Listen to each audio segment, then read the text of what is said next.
Welcome back. In this lesson, we are going to do the practical for Autoloader. Autoloader is used to read the file from the cloud storage such as AWS, Azure or Google Cloud. For these practicals, I will be using the Databricks dataset, flights dataset, which is summary data.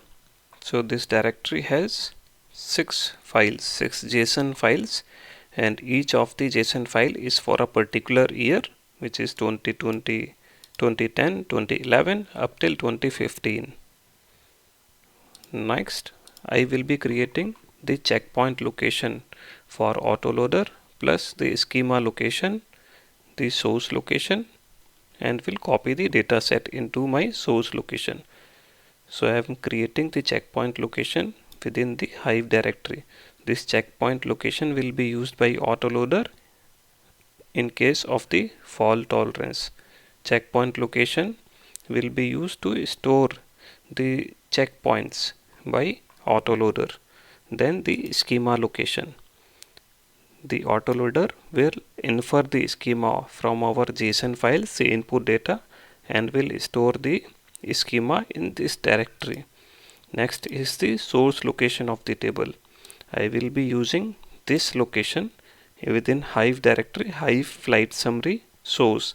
So this is our source location, source where the cloud file will be loaded. I will be taking one of the files from these files and will load into this source directory. So this is the command dbutils fs cp is for copy the source. I am loading the first dataset 2010 summary dataset into my source location. Let us confirm that the data has been copied into our source location. Yes, I can see this data has been indeed copied into our source location. Now I will use the autoloader to read the data from this source location. Here is my query. Spark.readStream format is my cloud files. This cloud files is used to load the data from the cloud storage using autoloader. Then our format is JSON, our schema location that we created earlier, and the source location, the same source location which has 2010 flight summary data. And I am creating a temporary view with the name of view flight summary. I will execute this. Let us now verify the contents of this view. So when we read the contents from this view, the Spark query, the read stream query started executing. Now let us verify the data. We have 225 records. Now let us copy another data set in the source location. I will again use dbutils file system copy command dbutils.fs.cp. Now I am copying 2011 summary data into the source location. When I will execute this cell, I should be expecting that this data should come through into the read stream, and I should be seeing another spike in here. Let me execute this.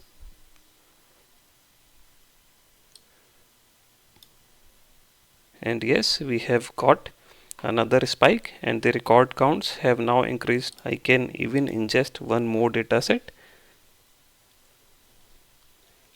and the records count should now increase from 510, and we should be seeing another spike. Yes, the data has been processed and the number of records have now been increased to 755. Let us use this view and write the data to our bronze table. Here is my query, spark.table. This is my view name and .writeStream. So I am using writeStream method to read the contents of the view and write it to the bronze table TBL flights summary bronze. I have provided the checkpoint location and merge schema is true. In case the schema of the incoming data is changed, that will be merged.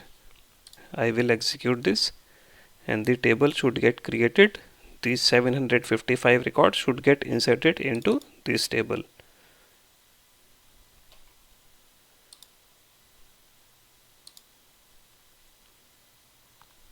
The write stream query is executing.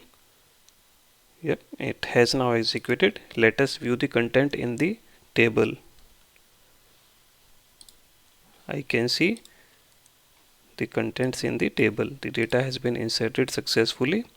This was about the autoloader.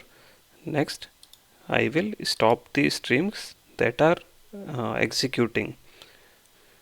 Here is the code. These streams have now stopped. Thank you.